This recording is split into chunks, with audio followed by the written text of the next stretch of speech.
ओम शांति शांति। ओम शांति शांति। अंतर मन में ज्योति जगा लो, होगा दूर अंधेरा।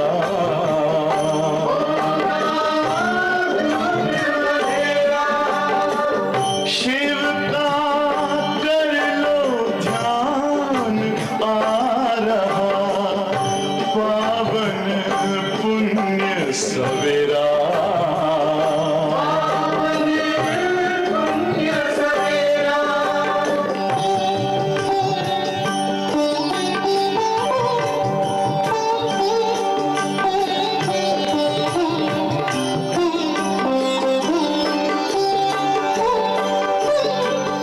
तुम हो कौन, कहाँ से आए, अपने आप को जानो।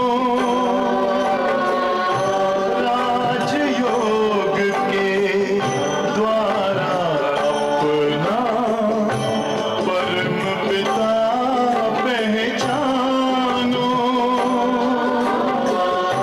इसी राजपथ पर चलकर तुम पालो अपना बसेरा।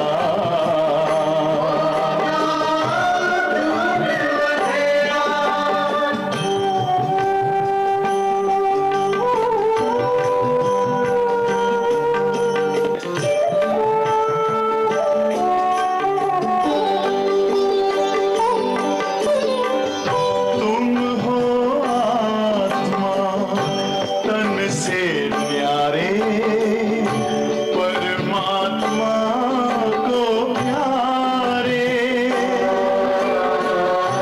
दिव्य गुणों को धारण करके योगी बनो दुलारे। ज्योति बिंदु ही तोड़ेगा ये माया मोह का घेरा।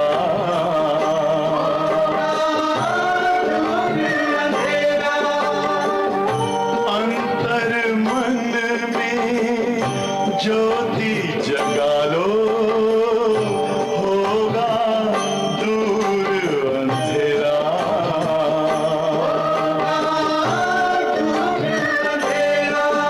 ओम शांति।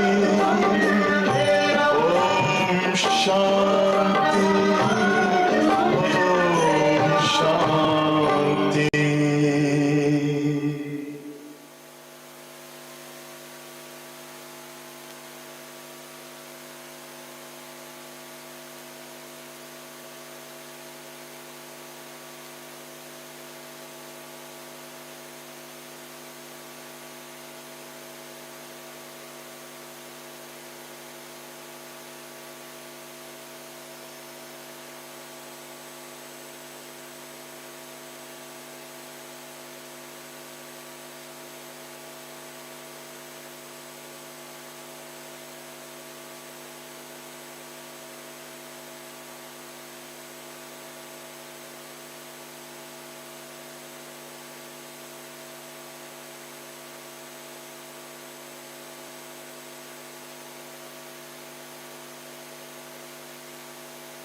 ओम शांति। आज रविवार है और हम सभी अव्यक्त बाप दादा के महावाक्य सुनेंगे। आज की मुरली भी बहुत ही गुह्य है। बहुत ही एक एक वाक्य धारणा करने योग्य है, क्योंकि बाबा हम बच्चों को किस रूप में देख रहे हैं। आज बाबा ने हमें बहुत सुंदर टाइटल दिया है, तुम होली हंस हो। तो होली हंस किसको कहा जाता है? होली हंस में सबसे पहले तो परख शक्ति चाहिए, क्योंकि परख शक्ति होगी तब निर्णय सही कर सकेंगे। और परखने के लिए एकाग्रता चाहिए। बिना एकाग्रता के परख भी नहीं सकेंगे और निर्णय भी सही नहीं होगा। इसलिए होली हंस की क्या विशेषताएं हैं वो बाबा ने आज बताई है। वैसे कहा जाता है जैसी दृष्टि वैसी सृष्टि, पर दृष्टि से पहले है वृत्ति। वृत्ति कैसी है, उस अनुसार दृष्टि बनेगी और उस अनुसार सृष्टि बनती है अपनी। और दूसरा बाबा कई बार कहते हैं कि विधि द्वारा सिद्धि, पर विधि का भी आधार क्या है? वृत्ति। तो आज वृत्ति पर भी बाबा ने बहुत जोर दिया। हमारी वृत्ति कैसी है, हमारी भावना कैसी है, हमारा भाव क्या है, उसको भी परखना चाहिए। दूसरे के भाव को भी समझना चाहिए। अगर पूरा भाव उनका नहीं समझते हैं तो हम निर्णय भी गलत कर सकते हैं। तो वृत्ति के आधार पर ही सही विधि होगी, और सही विधि होगी तो सही सिद्धि प्राप्त होगी। तो वृत्ति है बीज और विधि है वो वृक्ष, और सिद्धि है फल। तो फल का आधार क्या है? बीज, वो है वृत्ति। तो आज बहुत ही गहरी बातें हैं, एक एक पॉइंट अच्छी तरह से धारण करने की है, उसकी गहराई में जाने की है। तो सुनेंगे बाबा के महावाक्य। आज 6/12, आज 4/4/21 है, और ये मुरली रिवाइज कर रहे हैं 6/12/87 के 6/12/87। हेडिंग है सिद्धि का आधार श्रेष्ठ वृत्ति। तो श्रेष्ठ वृत्ति तो श्रेष्ठ विधि तो श्रेष्ठ सिद्धि। सिद्धि का आधार श्रेष्ठ वृत्ति। आज बाप दादा अपने चारों ओर के होली हंसों की सभा को देख रहे हैं। हर एक होली हंस अपनी श्रेष्ठ स्थिति के आसन पर विराजमान है। सब श्रेष्ठ स्थिति के आसन पर विराजमान है। सभी आसनधारी होली हंसों की सभा सारे कल्प में अलौकिक और न्यारी है। अब बाबा विश्लेषण करते हैं उसका। है तो सब श्रृंगारे हुए, लेकिन फिर भी कैटेगरीज है। श्रृंगारे हुए सभी हैं, क्योंकि बाप दादा ने ब्राह्मण जन्म देते ही बचपन से ही क्या वरदान दे दिया? विशेष आत्मा भव। हम सब विशेष आत्माएं हैं, तभी तो बाबा के बच्चे बने ना। तो विशेष आत्मा भव का वरदान दिया। जैसे ही ब्राह्मण जन्म लिया, नंबरवार होते भी लास्ट नंबर भी विशेष आत्माएं। कोई ना ये समझे मैं तो विशेष आत्मा नहीं हूँ। हाँ, मुझे तो कोई नहीं पूछेगा, कौन मुझे पूछेगा, लेकिन बाबा तो पूछेगा, क्योंकि बाबा की नज़रों में तो सभी विशेष आत्माएं हैं, चाहे वो लास्ट नंबर की आत्मा भी हो। लास्ट नंबर भी विशेष आत्मा है। ब्राह्मण जीवन में आना अर्थात विशेष आत्मा में आ ही गए। ब्राह्मण परिवार में चाहे लास्ट नंबर हो, लेकिन विश्व की अनेक आत्माओं के अंतर में वो भी विशेष गाए जाते हैं। इसलिए क्या गायन है? कोटों में कोई और कोई में भी कोई गाया हुआ है। तो कोटों में कोई और कोई में भी कोई, तो कहेंगे ना विशेष आत्माएं सब है। तो ब्राह्मणों की सभा अर्थात विशेष आत्माओं की सभा। आज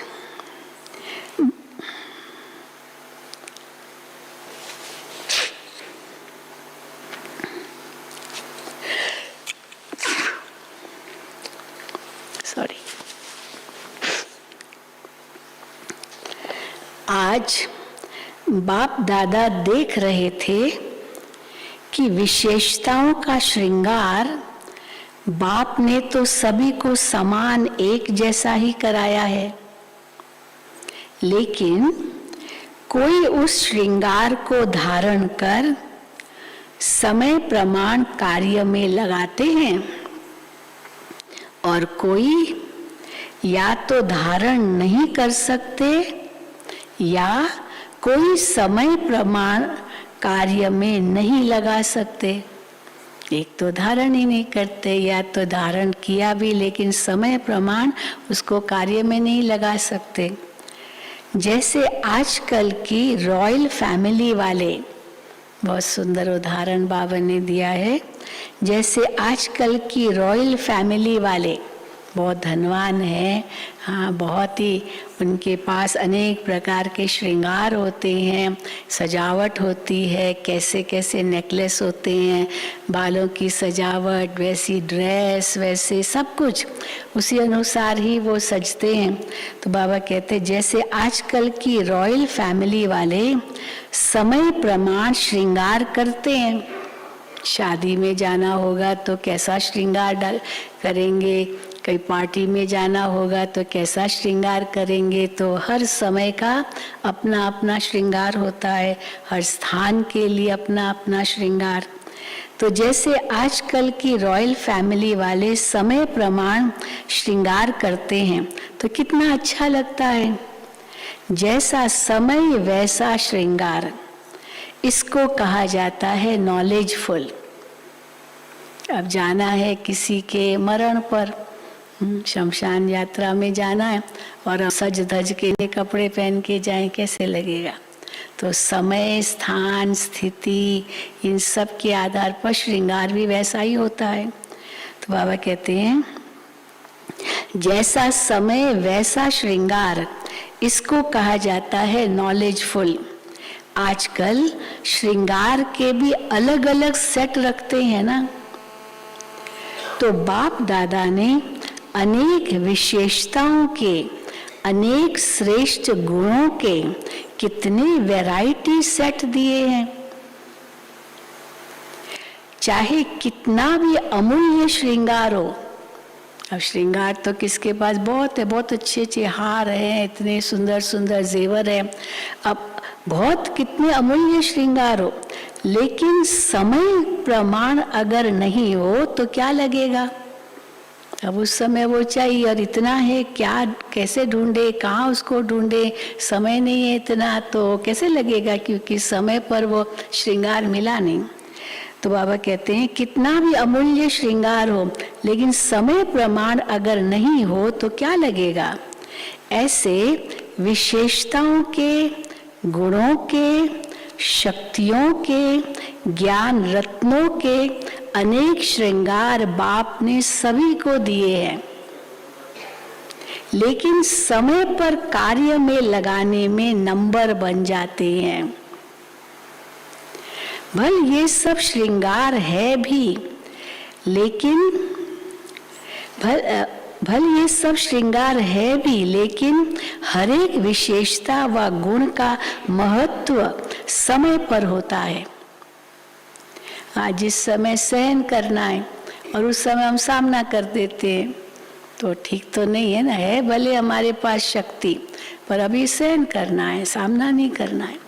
और जब परिस्थिति का सामना करना हम उस समय सहन कर लेते हैं तो भी गलत हो गया। तो समय अनुसार कौन सी शक्ति को यूज करना है, कौन से गुण को यूज करना है, बाबा कहते हैं ये भी जरूरी है। लेकिन हर एक विशेषता व गुण का महत्व समय पर होता है। होते हुए भी समय पर कार्य में नहीं लगाते तो अमूल्य होते हुए भी उसका मूल्य नहीं होता।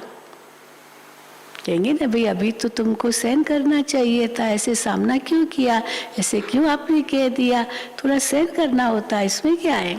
तो देखो गलत कर दिया तो भले दोनों ही शक्तियां है, लेकिन समय उस अनुसार नहीं था, तो बाबा उसको ठीक यूज नहीं किया तो अमूल्य होते हुए भी उसका मूल्य नहीं होता। जिस समय जो विशेषता धारण करने का कार्य है उसी विशेषता का ही मूल्य है। जैसे हंस, कंकड़ और रत्न दोनों को परख अलग अलग कर धारण करता है। कंकड़ को छोड़ देता है, बाकी रत्न मोती धारण करता है। ऐसे होली हंस अर्थात समय प्रमाण विशेषता व गुण को परख कर वही समय पर यूज करे। इसको कहते हैं परखने की शक्ति, निर्णय करने की शक्ति वाला होली हंस। तो परखना और निर्णय करना ये दोनों शक्तियां नंबर आगे ले जाती है। जब ये दोनों शक्तियां धारण हो जाती है तब समय प्रमाण उसी विशेषता से कार्य ले सकते हैं। तो हर एक होली हंस अपनी इन दोनों शक्तियों को चेक करे। दोनों शक्तियां समय पर धोखा तो नहीं देती। समय बीत जाने के बाद अगर परख भी लिया, अब कुछ गलत काम कर लिया, फिर समझ में आया अरे ये तो गलती की मैंने, फिर सोचेंगे अभी क्या करें। तो इसीलिए कहा जाता है ना, सोच समझ कर कर्म करो। पहले सोचो, फिर समझो, फिर करो। तुरंत कर लिया बिना सोचे समझे तो वो तो गलत हो गया। बिना परखे, बिना निर्णय किए ऐसे ही कर लिया तो बाबा कहते हैं तो समय पर धोखा तो दोनों शक्तियां चेक करो कि समय पर धोखा तो नहीं देती। समय बीत जाने के बाद अगर परख भी लिया, निर्णय कर भी लिया, लेकिन समय तो वो बीत गया ना। जो नंबर 1 होली हंस है उन्हों की ये दोनों शक्तियां सदा समय प्रमाण कार्य करती है। अगर समय के बाद ये शक्तियां कार्य करती है तो सेकंड नंबर में आ जाते हैं। थर्ड नंबर की तो बात ही छोड़ो। चलो करने के बाद समझा तो सही कि ठीक नहीं किया, हाँ ये ठीक है भाई बदल देंगे, सॉरी भी कर दिया। पर तीसरी कैटेगरी किसकी होगी? बाबा कहते वर्णन भी नहीं करना है। जो समझते भी नहीं है कि गलत किया, अपनी आर्ग्यूमेंट देते रहेंगे या जिद करते रहेंगे, है गलत लेकिन फिर भी जिद करेंगे तो वो थर्ड कैटेगरी हो गई। अगर समय के बाद ये शक्तियां कार्य करती है तो सेकंड नंबर में आ जाते हैं।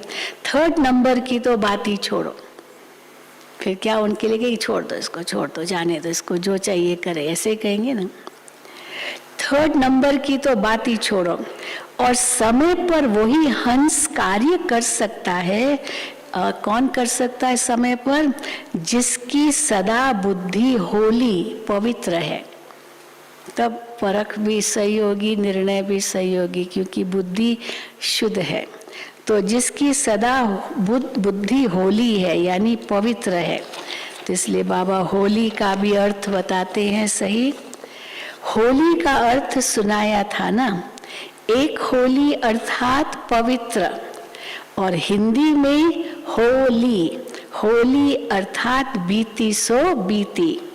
तो जिनकी बुद्धि होली अर्थात जिनकी बुद्धि होली अर्थात स्वच्छ है, और सदा ही जो सेकंड जो परिस्थिति बीत गई वो होली, ये अभ्यास है। हाँ, चलो करने के बाद समझा और चलो सॉरी भी किया, और फिर होली, बात हो गई, पूरी हो गई। उसको बार बार दोहराते नहीं, मैंने गलत किया, मैंने गलत किया, अभी क्या होगा क्या होगा, चिंता नहीं करते। तो बाबा कहते होली, हो गई बात, ड्रामा, हाँ फिर बिंदु लगा दिया। वो होली ये अभ्यास है। ऐसी बुद्धि वाले सदा होली अर्थात, तीसरा होली का अर्थ रंगों की होली, अर्थात रूहानी रंग में रंगे हुए रहते हैं। सदा ही बाप के संग के रंग में रंगे हुए होते हैं, क्योंकि वो बाबा की याद उनको रहेगी। अब जो खाली पश्चाताप ही करता रहेगा, हाय मैंने ये क्यों किया, कैसे किया, तो चलो गलत भी कर भी लिया पर होली हो गया ये नहीं समझते, तो फिर कहाँ बाबा की याद के रंग में रंगेंगे। तो बाबा कहते हैं रूहानी रंग में रंगे हुए रहते हैं, तो सदा ही बाप के संग के रंग में रंगे हुए हैं। तो एक ही होली शब्द तीन रूप से यूज होता है, जिसमें ये तीनों ही अर्थ की विशेषता है। अर्थात जिन हंसों को यह विधि आती है वो हर समय सिद्धि को प्राप्त होते हैं, क्योंकि चलो समझ लिया, अनुभव कर लिया। इसलिए इंग्लिश में एक बहुत अच्छी कहावत है, a wrong judgement can lead to a bad experience. एक गलत निर्णय कर लिया तो उससे आपका अनुभव बुरा होगा, सही नहीं होगा, ठीक अनुभव नहीं होगा, अच्छा नहीं होगा। But that bad experience should lead you to a good judgement. वो जो बुरा अनुभव आपने किया वो आपके अंदर निर्णय शक्ति बढ़ाए और फिर आगे आप सही निर्णय कर सको। वो तो हो गया, उसको तो बदल नहीं सकते लेकिन आगे सही निर्णय लो। तो इसको बाबा कहते हैं जिसमें तो एक ही होली शब्द तीन रूप से यूज होता है, जिसमें ये तीनों ही अर्थ की विशेषताएं हैं। अर्थात जिन हंसों को यह विधि आती है वो हर समय सिद्धि को प्राप्त होते हैं। तो आज बाप दादा होली हंसों की सभा में सभी होली हंसों की यह विशेषता देख रहे हैं। चाहे स्थूल कार्य अथवा रूहानी कार्य हो, लेकिन दोनों में सफलता का आधार परखने और निर्णय करने की शक्ति है। किसी भी के भी संपर्क में आते हो, जब तक उसके भाव और भावना को परख नहीं सकते, अब उसका भाव तो कुछ और ही था, हमने कुछ अलग भाव ले लिया तो गलती होगा ना फिर कार्य। तो अगर उसके भाव और भावना को परख नहीं सकते और परखने के बाद यथार्थ निर्णय नहीं कर पाते तो दोनों कार्य में सफलता नहीं प्राप्त होती। कौन से दोनों कार्य? चाहे व्यक्ति हो चाहे परिस्थिति हो, क्योंकि व्यक्ति के संबंध में भी आना पड़ता है और उसकी भाव भावना को समझना पड़ता है, तो व्यक्ति के संबंध में भी आना पड़ता है। हाँ, क्योंकि व्यक्तियों के संबंध में भी आना पड़ता है और परिस्थितियों को भी पार करना पड़ता है। जीवन में ये दोनों ही बातें आती है, व्यक्ति भी आते हैं, परिस्थितियां भी आती है। तो नंबर 1 होली हंस अर्थात दोनों विशेषताओं में संपन्न, परखने की और निर्णय करने की शक्ति में संपन्न। ये हुआ आज की इस सभा का समाचार। ये सभा अर्थात सिर्फ सामने बैठे हुए नहीं, बाबा के सामने तो हजारों होंगे, लेकिन बाबा के और भी लाखों बच्चे हैं। तो ये सभी अर्थात ये सभा अर्थात सिर्फ सामने बैठे हुए नहीं, बाप दादा के सामने तो आपके साथ साथ चारों ओर के बच्चे भी इमर्ज होते हैं। बेहद के परिवार के बीच बाप दादा मिलन मनाते व रूह रिहान करते हैं। सभी ब्राह्मण आत्माएं अपने याद की शक्ति से स्वयं भी मधुबन में हाजिर होती है। इंटरनेट के माध्यम से वो भी डायरेक्ट सुन लेते हैं, तो जैसे वो भी मधुबन में हाजिर हो जाते हैं। और बाप दादा ये भी विशेष बात देख रहे हैं कि हर एक बच्चे के विधि की लाइन और सिद्धि की लाइन, ये दोनों रेखाएं कितनी स्पष्ट है। जैसी विधि वैसी सिद्धि, तो विधि की लाइन और सिद्धि की लाइन, ये दोनों रेखाएं कितनी स्पष्ट है। आदि से अब तक विधि कैसी रही है और विधि के फल स्वरूप सिद्धि कितनी प्राप्त की है। दोनों रेखाएं कितनी स्पष्ट है और कितनी लंबी, अर्थात विधि और सिद्धि का खाता कितना यथार्थ रूप से जमा है। बहुत गहराई है इसमें भी। विधि का आधार है फिर श्रेष्ठ वृत्ति। श्रेष्ठ वृत्ति होगी तो श्रेष्ठ विधि होगी, और श्रेष्ठ विधि होगी तो श्रेष्ठ सिद्धि होगी। अगर श्रेष्ठ वृत्ति है तो यथार्थ विधि भी है, और यथार्थ विधि है तो सिद्धि श्रेष्ठ है ही है। तो विधि और सिद्धि का बीज है वृत्ति। श्रेष्ठ वृत्ति, श्रेष्ठ वृत्ति किसको कहेंगे? श्रेष्ठ वृत्ति सदा भाई भाई की आत्मिक वृत्ति हो, सदा भाई भाई की आत्मिक वृत्ति हो। हाँ, किसके आगे तो बहुत प्यार से बात करेंगे और किसके आगे तो रोब दिखाएंगे। हाँ, किसको तो डांट ही देंगे और किसी से तो डरेंगे। अब ये तो भाई भाई की दृष्टि वृत्ति नहीं रही ना। तो भाई भाई माना उसको समान रूप से देखना, दृष्टि रखना। तो श्रेष्ठ वृत्ति सदा भाई भाई की आत्मिक वृत्ति हो, ये तो मुख्य बात है ही। लेकिन साथ साथ संपर्क में आते हर आत्मा के प्रति कल्याण की, स्नेह की, सहयोग की, निस्वार्थपन की निर्विकल्प वृत्ति हो। ये भी बहुत जरूरी है वृत्ति में। कौन सी वृत्ति? कल्याण की वृत्ति, स्नेह की वृत्ति, सहयोग की वृत्ति, निस्वार्थपन की निर्विकल्प वृत्ति हो, निर्व्यर्थ संकल्प वृत्ति हो, व्यर्थ संकल्प भी न उनके प्रति। कई बार किसी भी आत्मा के प्रति व्यर्थ संकल्प व विकल्प की वृत्ति होती है, तो जैसी वृत्ति दृष्टि वैसी ही उस आत्मा के कर्तव्य कर्म की सृष्टि दिखाई देती है। क्या बाबा ने इसका अर्थ बताया है? कभी कभी बच्चों का सुनते भी हैं और देखते भी हैं। कैसे? वृत्ति के कारण फिर वर्णन भी करते हैं। अब कोई बहुत अच्छा कार्य करेगा, अब किसने उसकी महिमा की कि देखो उसने कितना अच्छा कार्य किया, परंतु जिसकी महिमा की और जिसको सुनाई उसकी महिमा, उस व्यक्ति के अंदर में उस तीसरे व्यक्ति के प्रति भाव अच्छा नहीं है। तो वो दूसरा, वो पहला वाला क्या आप भले आप ऐसे कहते हो लेकिन ऐसा है नहीं, है नहीं। अब उसने तो इतनी अच्छी उसकी महिमा की और पहले वाले व्यक्ति ने उसको स्वीकार ही नहीं किया और उसके अगेंस्ट ही बोल दिया। तो देखो बाबा क्या कहते हैं। हाँ, कभी कभी बच्चों का सुनते भी हैं और देखते भी हैं, वृत्ति के कारण वर्णन भी करते हैं। चाहे वो कितना भी अच्छा कार्य करे, लेकिन वृत्ति व्यर्थ होने के कारण सदा ही उस आत्मा के प्रति वाणी भी ऐसे ही निकलती है कि ये तो है ही ऐसा। आपने इसको अभी तक समझा नहीं है, ये तो कैसा बेकार आदमी है, आप उसकी इतनी महिमा कर रहे हो, क्योंकि वो पहले वाले के अंदर में ऐसी वृत्ति है। तो सदा ही उस आत्मा के प्रति वाणी भी ऐसे ही निकलती है कि ये तो है ही ऐसा, होता ही ऐसा है। तो ये वृत्ति उनके कर्म रूपी सृष्टि वैसा ही अनुभव कराती है। जैसे आप लोग इस दुनिया में आंखों की नजर के चश्मे का दृष्टांत देते हो। कौन सा दृष्टांत देते हैं आंखों के चश्मे का?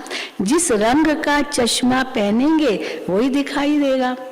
अब हरा चश्मा होगा तो सब हरा दिखेगा, लाल चश्मा होगा तो सब लाल लाल ही दिखेगा। ऐसे ये जैसी वृत्ति होती है तो वृत्ति दृष्टि को बदल देती है, दृष्टि फिर सृष्टि को बदल देती है।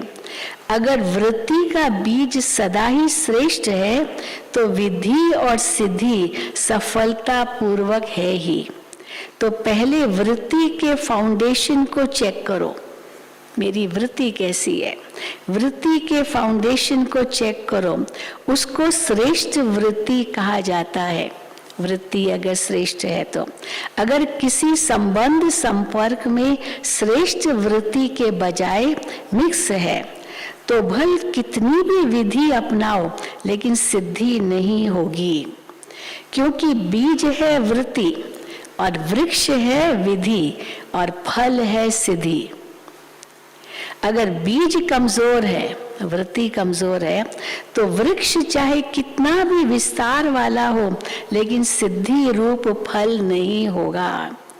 इसी वृत्ति और विधि के ऊपर बाप दादा बच्चों के प्रति एक विशेष रूह रिहान कर रहे थे। शिव बाबा ब्रह्मा बाबा आपस में रूह रिहान कर रहे थे। बच्चों की वृत्ति, दृष्टि, स्मृति, कृति, स्थिति, ये सब बातें आती है ना, और उसी अनुसार फिर सृष्टि। तो बाप दादा रूह रिहान कर रहे थे आपस में। स्व उन्नति के प्रति व सेवा के सफलता के प्रति एक रमणीक स्लोगन रूह रिहान में बता रहे थे। बाप दादा आपस में रूह रिहान में हंसी कर रहे थे, बच्चे कैसा व्यवहार करते हैं। एक रमणीक स्लोगन रूह रिहान में बता रहे थे। आप सभी ये स्लोगन एक दो में कहते भी हो, एक दो में ये स्लोगन कहते हो क्या? हर कार्य में पहले आप, पहले आप। अगर किसको जल्दी जाना आप कहेंगे अच्छा ठीक आ जाओ, हाँ पहले आप, पहले आप। तो पहले आप ये स्लोगन याद है ना? एक है पहले आप और दूसरा है पहले मैं। अब पहले आप कब कहना है, पहले मैं कब कहना है, उसमें अगर ठीक समय पर नहीं किया तो दोनों ही गलत हो जाता है। पहले आप कब और पहले मैं कब। एक है पहले आप, दूसरा है पहले मैं। दोनों स्लोगन पहले आप और पहले मैं दोनों आवश्यक है, लेकिन कैसी बात में? पहले आप और पहले मैं दोनों आवश्यक है। लेकिन बाप दादा रूह रिहान करते मुस्कुरा रहे थे। जहाँ पहले मैं होना चाहिए वहाँ पहले आप कह देते हैं। पहले मैं कब होना चाहिए? पुरुषार्थ में। हाँ, कोई पुरुषार्थ नहीं कर रहा है, देखो वो भी तो नहीं कर रहा ना, मैं क्यों करूं? क्योंकि पहले आप करो तो पद उसमें पहले मैं। वो अमृत वेला देख रहे हैं, कमरे में कुछ सोए हैं, ये भी तो सोए हैं, चलो मैं भी सो जाता हूँ। तो पहले ये तो जागे फिर मैं जागूं, तो पहले आप हो गया। लेकिन उसमें क्या होना चाहिए? पहले मैं। तो देखो बाबा, और फिर पहले आप माना किसको रिस्पेक्ट देने में? पहले आप। तो बाबा कहते हैं लेकिन बाप दादा रूह रिहान करते मुस्कुरा रहे थे। जहाँ पहले मैं होना चाहिए वहाँ पहले आप कर देते, और जहाँ पहले आप करना चाहिए वहाँ पहले मैं कर देते, बदली कर देते हैं। जब कोई स्व परिवर्तन की बात आती है तो कहते हैं पहले आप तो बदलो। मेरे को कहते हो आप बदलो, पहले आप तो बदलो। तो इसीलिए तो वो कह देते पहले आप, ये बदले तो मैं बदलूं। तो पहले आप हुआ ना। और जब सेवा का व कोई ऐसी परिस्थिति को सामना करने का चांस बनता है तो कोशिश करते हैं पहले मैं। कोई सेवा मैं, पहले मैं, पहले मैं भी तो कुछ हूँ, मुझे भी तो कुछ मिलना चाहिए। तो जहाँ पहले आप कहना चाहिए वहाँ मैं कह देते हैं। सदा स्वमान में स्थित हो दूसरों को सम्मान देना, अर्थात पहले आप करना है। हाँ भाई, आप बड़े हैं, आप पहले, क्योंकि मैं भी कोई कम हूँ क्या, तो पहले मैं। तो इसीलिए कहाँ सम्मान देना है और कहाँ पुरुषार्थ में पहले मैं करना है, तो बाबा बता रहे हैं। तो मुझे भी कुछ मिलना चाहिए, तो जहाँ पहले आप कहना चाहिए वहाँ मैं कह देते। सदा स्वमान में स्थित हो दूसरे को सम्मान देना, अर्थात पहले आप करना है। सिर्फ मुख से कहो पहले आप और कर्म में अंतर हो, ये नहीं। स्वमान में स्थित हो, स्वमान देना है। स्वमान में स्थित हो, स्वमान देना, उसका भी अपना स्वमान है। अब इसको ऐसे डांट लगा दिया बिना मतलब के, तो ये उसका स्वमान को तो ठेस पहुंचा दिया। इसका मतलब हम भी अपने स्वमान में नहीं है। तो बाबा कहते हैं स्वमान में स्थित हो, स्वमान देना है। स्वमान देना व स्वमान में स्थित होना, उसकी निशानी क्या होगी? उसमें दो बातें सदा चेक करो। एक होती है अभिमान की वृत्ति, स्वमान और अभिमान। एक होती है अभिमान की वृत्ति और दूसरी है अपमान की वृत्ति। जिसको अभिमान होगा ना, वो अपमान भी जल्दी करेगा, और जिसको अभिमान होगा उसको अपमान लगेगा भी जल्दी, दोनों ही। तो एक होता है अभिमान की वृत्ति और दूसरी है अपमान की वृत्ति। जो स्वमान में स्थित होता है और दूसरे को स्वमान देने वाला दाता होता है, उसमें ये दोनों वृत्ति नहीं होगी, न अभिमान की न अपमान की। ये तो करता ही ऐसा है। कई बार हम कहते हैं तो करता ही ऐसा है, ये होता ही ऐसा है। तो ये भी रॉयल रूप से उस आत्मा का अपमान है। स्वमान में स्थित होकर स्वमान देना, इसको कहते हैं पहले आप करना, समझा। और जो भी स्व उन्नति की बात हो उसमें सदा पहले मैं। जहाँ पुरुषार्थ करना है, स्व उन्नति की बात है, वहाँ पहले मैं का स्लोगन याद हो तो क्या रिजल्ट होगी? पहले मैं, अर्थात जब मैं पहले मैं कहेंगे पुरुषार्थ में या जो बाबा कहते हैं स्व उन्नति में, तो उसको क्या कहेंगे? पहले मैं, अर्थात जो ओटे सो अर्जुन, जो पहले आए, जो पहले पुरुषार्थ करे वो अर्जुन। अर्जुन अर्थात विशेष आत्मा, न्यारी आत्मा, अलौकिक आत्मा, अलौकिक विशेष आत्मा। जैसे ब्रह्मा बाप सदा पहले मैं के स्लोगन से जो ओटे सो अर्जुन बना ना, शिव बाबा ने जो कहा सबसे पहले हाँ मुझे करना है, तो जो शिव बाबा ने कहा वो ब्रह्मा बाबा ने तुरंत किया, तो अर्जुन बन गए। जैसे ब्रह्मा बाप सदा पहले मैं के स्लोगन से जो ओटे सो अर्जुन बना ना, अर्थात नंबर 1 आत्मा, नंबर 1 का सुनाया, नंबर 1 डिवीजन। अब ब्रह्मा बाबा तो है ही नंबर 1, तो हम कैसे नंबर 1 बनेंगे? तो बाबा कहते नंबर 1 डिवीजन। नंबर 1 में तो बहुत आते हैं डिवीजन में, वैसे नंबर 1 तो एक ही होगा ना। तो स्लोगन है दोनों जरूरी, पहले आप और पहले मैं, दोनों स्लोगन जरूरी है। लेकिन सुनाया ना, नंबर किस आधार पर बनते हैं? जो समय प्रमाण कोई भी विशेषता को कार्य में नहीं लगाते तो नंबर आगे पीछे हो जाता है विशेषता, लेकिन वो समय पर वो विशेषता नहीं यूज की तो नंबर पीछे हो गया, और समय पर वो विशेषता यूज की तो नंबर आगे चला गया। समय पर जो कार्य में लगाता है वो विन करता है, अर्थात 1 हो जाता है।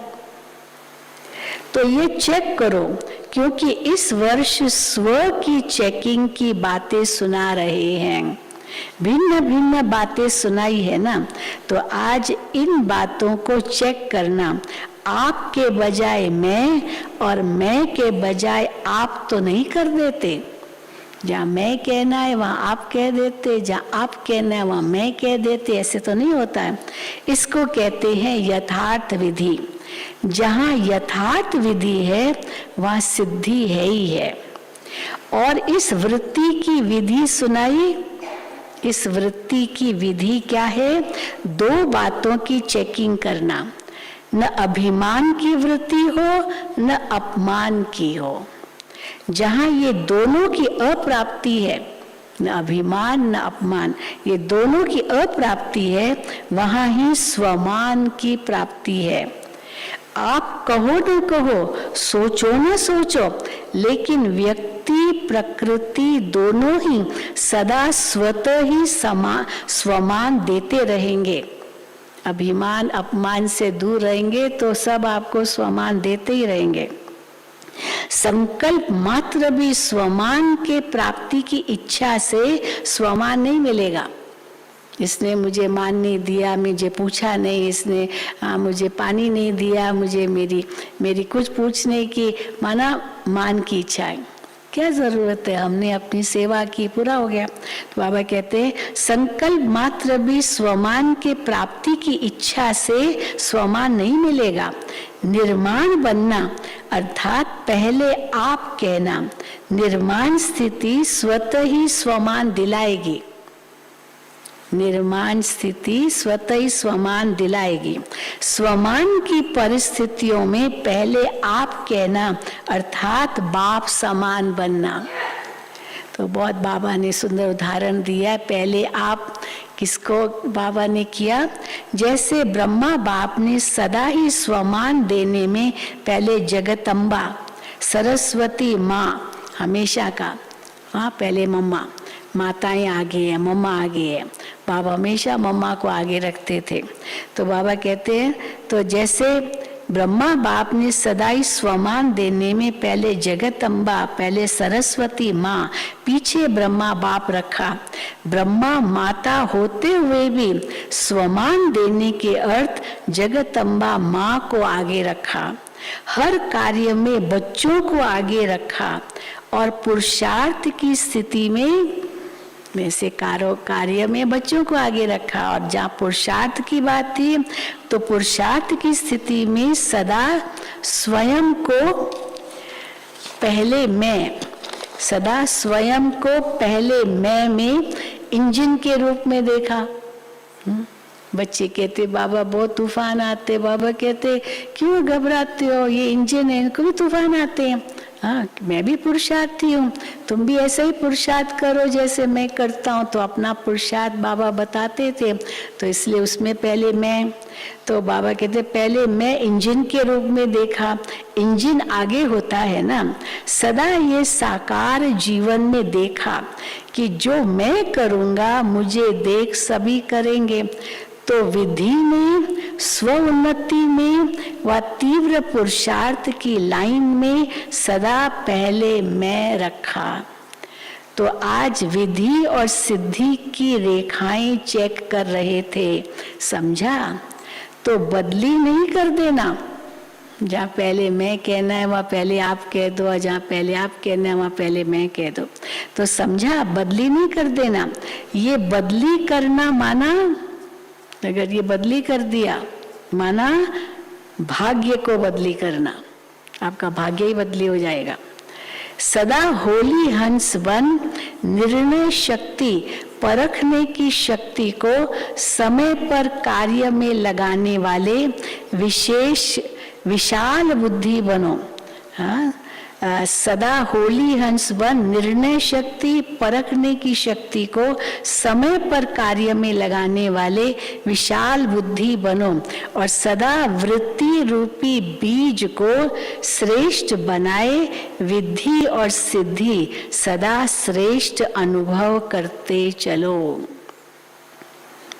पहले भी सुनाया था, बाप दादा का बच्चों से स्नेह है। स्नेह की निशानी क्या होती है? बाबा का बच्चों से बहुत स्नेह है। तो स्नेह कैसे पता चलता है बाबा का बच्चों से बहुत स्नेह है? स्नेह की निशानी क्या होती है? स्नेह वाला स्नेही की कमी को देख नहीं सकता है। क्या उसे स्नेह है, लेकिन उसमें बहुत कमियां हैं, तो क्या चाहेगा ना कि ये कमियां उसकी मिटे। स्नेह वाला स्नेही की कमी को देख नहीं सकता, सदा स्वयं को और स्नेही आत्मा को संपन्न समान देखना चाहता है। समझा? इसलिए बाबा हमें कहते रहते हैं बच्चे ये करो, क्योंकि बच्चों से स्नेह है। समझा? तो बार बार अटेंशन खिंचवाते हैं, चेकिंग कराते, यही संपन्न बनाने का सच्चा स्नेह है। अच्छा, तो उस समय पुराने बच्चे काफी आ गए होंगे, क्योंकि मधुबन तो छोटा सा घर, कितने आ सकते हैं। बच्चों को रोकते थे, अभी नहीं आओ, हाउसफुल है मधुबन में। तो अभी सब तरफ से पुराने बच्चे मेजॉरिटी में, उसके पहले नयों को अलाउ किया, कभी कभी पुराने आ जाते थे, तो अभी ये इस बार पुरानों को बुलाया है। तो अभी सब तरफ से पुराने बच्चे मेजॉरिटी में हैं। अब पुराना किसको कहते हैं? बाबा नए बच्चों को अलग से वरदान देते थे, पुराने बच्चों को अलग से वरदान देते थे। नए बच्चों को वरदान देते थे last so fast so first, और पुराने बच्चों को वरदान देते थे old is gold because it can mould. पुराने जो होते इतने सालों से चल रहे हैं बाबा के बच्चे, कितनी परिस्थितियां आई होगी, लेकिन सब परिस्थितियों में कैसे अपने को मोल्ड किया होगा और आगे बढ़े हैं, वो सच्चा सोना है। इसलिए देखो बाबा पुरानों को क्या कहते हैं। पुराना किसको कहते हैं? अर्थ जानते हो ना? बाप दादा पुरानों को कहते हैं सब बातों में पक्के, सच्चा सोना, उनको कोई हिला नहीं सकता। सब बातों में पक्के, पुराने अर्थात पक्के। अनुभव भी पक्का बनाता है, क्योंकि अनुभव ही बहुत बन गए, तो अनुभव भी पक्का बनाता है। ऐसा कच्चा नहीं जो जरा से माया बिल्ली आवे और घबरा जाए। पुराने नहीं घबराते, नहीं कभी कभी घबरा जाएंगे, अभी अनुभव इतना है नहीं। तो बाबा कहते ऐसा कच्चा नहीं जो जरा सी माया बिल्ली आवे और घबरा जावे। तो सभी पुराने पक्के आए हो ना, मिलने का चांस लेने के लिए सभी पहले मैं किया तो कोई हर्जा नहीं। बाबा से मिलने जाना है, उसमें पहले मैं किया तो कोई हर्जा नहीं। हम कई बार भट्ठी वालों को कहते थे, अब भट्ठी वालों को भी तो नंबर देते, लिस्ट में मना लिमिट देते हैं कि बस केवल 150 आने। अब स्टूडेंट्स तो इतने ढेर है, सब कहीं मैं जाऊं मैं जाऊं मैं जाऊं। अब सबको तो टीचर नहीं भेज सकते, मधुबन में लिमिट है, यहाँ 150 ही आएंगे भट्ठी में। तो कई अपना अनुभव सुनाते थे, तो ठीक है नहीं जाएंगे, टीचर ने मना किया। लेकिन अचानक एक स्टूडेंट ने मना किया कि मैं नहीं जा सकता हूँ, कि कोई फलाना कारण है। तो टीचर ने उसको कहा आप जाओगे? तो कहा अच्छा क्यों नहीं। तो कई जो नहीं आने वाले रुक गए और जो आने वाले वो नहीं आए। तो हम हमेशा उनको कहते हैं भट्ठी में, जो पहुंच गए वो बहुत भाग्यशाली, नहीं आए आए नहीं आए, जाना नहीं जाना, तो वो तो पूरा हो गया। अब आप पहुंच गए मधुबन में, तो इसलिए बहुत भाग्यशाली, और अपने लिए ताली बजाते हम कितने भाग्यशाली है जो मधुबन में पहुंच गए। हाँ देखो इनको भी खुशी हो रही, पहुंच गए। तो बाबा कहते हैं लेकिन हर कार्य में, हाँ मिलने का चांस लेने के लिए सभी पहले मैं किया तो कोई हर्जा नहीं, लेकिन हर कार्य में कायदा और फायदा तो है ही है। अब मना किया जा रहा है मत आओ, तो भी आ जाते हैं। तो मना कायदे का उल्लंघन किया, उनको मना किया तो भी पहुंच गए। फिर कई बार हम लोग कहते हैं ना भाई तुमको मना किया ना, भाई नहीं है जगह, फिर क्यों आ गए? तो सोचा बस चले जाएंगे, मिल जाएगी जगह। तो कायदे में आओ, कायदे अनुसार आओ तो फायदा है। तो बाबा कहते हैं लेकिन हर कार्य में कायदा और फायदा तो है ही। ऐसे भी नहीं पहले मैं, तो इसका मतलब 1000 आ जाए यहाँ, इतनी कैपेसिटी नहीं है, इतनी रहने की व्यवस्था नहीं है पांडव भवन में, तो 1000 आ जाए। साकार सृष्टि में कायदा भी है और फायदा भी है। अव्यक्त वतन में कायदे की बात नहीं है, अभी बाबा के कमरे में जाते थे, साकार में जब बाबा थे तो बाबा के कमरे में ऐसे थोड़ी कोई जा सकता था, वहाँ लच्छू बहन होती थी, अभी नहीं जाना, बाबा किससे मिल रहे हैं, अभी बाबा विश्राम में, अभी नहीं जा सकते, अभी नहीं दादी से अभी नहीं मिलना है। हाँ तो भाई ठीक है, कायदे में फ़ायदा है, नहीं जाएंगे। अब जब बाबा अव्यक्त हुए तो बाबा ने मुरली में कह दिया अभी ये बाबा का कमरा खुला है, बच्चे जब आना चाहें आ सकते, अव्यक्त में मिलन मनाओ। और अभी अव्यक्त बाप दादा से भी ये नहीं कि बाबा आए पर हमको अव्यक्त वतन में जाना है, जब जाना चाहो जाओ, मना तो है ही नहीं। तो इसलिए देखो बाबा कहते कायदे में फायदा था, अभी ओपन, परंतु अव्यक्त, हाँ तो बाबा यही कहते ऐसे भी नहीं पहले मैं, तो इसका मतलब 1000 आ जाए। साकार सृष्टि में कायदा भी है तो फायदा भी है। अव्यक्त वतन में कायदे की बात नहीं है, जितने चाहो जब चाहो वतन में चले जाओ, कोई वहाँ रुकावट नहीं है। अव्यक्त वतन में कायदे की बात नहीं है, कायदा बनाना नहीं पड़ता है। अव्यक्त मिलन के लिए मेहनत लगती है, अव्यक्त मिलन के लिए मेहनत लगती है। मधुबन में आना है, अव्यक्त मिलन मनाना है, उसमें मेहनत लगती है। साकार मिलन सहज लगता है, इसलिए भाग आते हैं।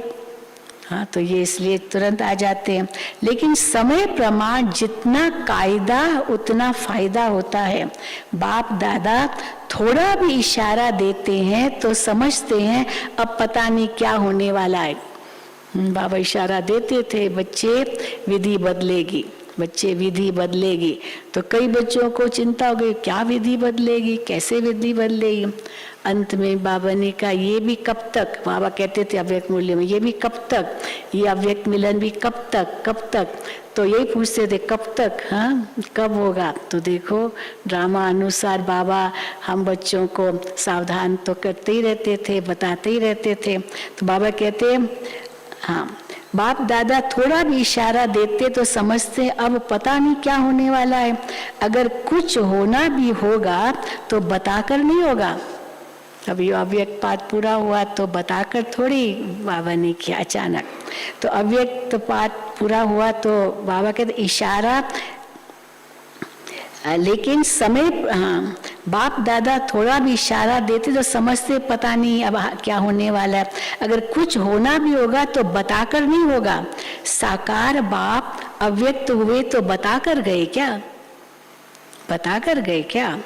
जो अचानक होता है वो अलौकिक प्यारा होता है, जो अचानक होता है वो अलौकिक प्यारा होता है।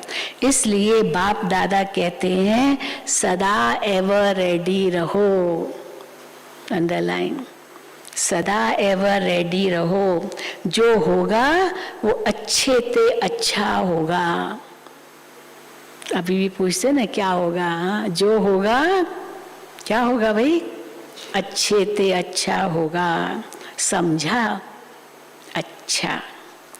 सर्व होली हंसों को, सर्व विशाल बुद्धि, श्रेष्ठ स्वच्छ बुद्धि धारण करने वाले बुद्धिवान बच्चों को, सर्व शक्तियों को, सर्व विशेषताओं को समय प्रमाण कार्य में लाने वाले ज्ञानी तो आत्माएं, योगी तो आत्माएं बच्चों को सदा बाप समान संपन्न बनने के उमंग उत्साह में रहने वाले संपन्न बच्चों को बाप दादा का याद प्यार और नमस्ते।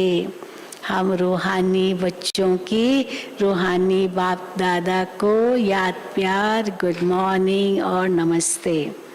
वरदान, मालिकपन की स्मृति द्वारा हाईएस्ट अथॉरिटी का अनुभव करने वाले कंबाइंड स्वरूपधारी भव। मालिकपन की स्मृति द्वारा हाईएस्ट अथॉरिटी का अनुभव करने वाले कंबाइंड स्वरूपधारी भव। पहले अपने शरीर और आत्मा के कंबाइंड रूप को स्मृति में रखो। शरीर रचना है, आत्मा रचयिता है, इससे मालिकपन स्वतः स्मृति में रहेगा। शरीर और आत्मा के बीच में आत्मा मालिक है शरीर का। मालिकपन की स्मृति से स्वयं को हाईएस्ट अथॉरिटी अनुभव करेंगे, शरीर को चलाने वाले होंगे। दूसरा, बाप और बच्चा शिव शक्ति के कंबाइंड स्वरूप की स्मृति से माया के विघ्नों को अथॉरिटी से पार कर लेंगे। शिव बाबा मेरे साथ है, मैं शक्ति रूप हूँ, तो शिव शक्ति के कंबाइंड स्वरूप की स्मृति से माया के विघ्नों को अथॉरिटी से पार कर लेंगे। स्लोगन, विस्तार को सेकंड में समाकर ज्ञान के सार का अनुभव करो और कराओ। विस्तार को सेकंड में समाकर ज्ञान के सार का अनुभव करो और कराओ। अच्छा, ओम शांति, ओम शांति, ओम शांति।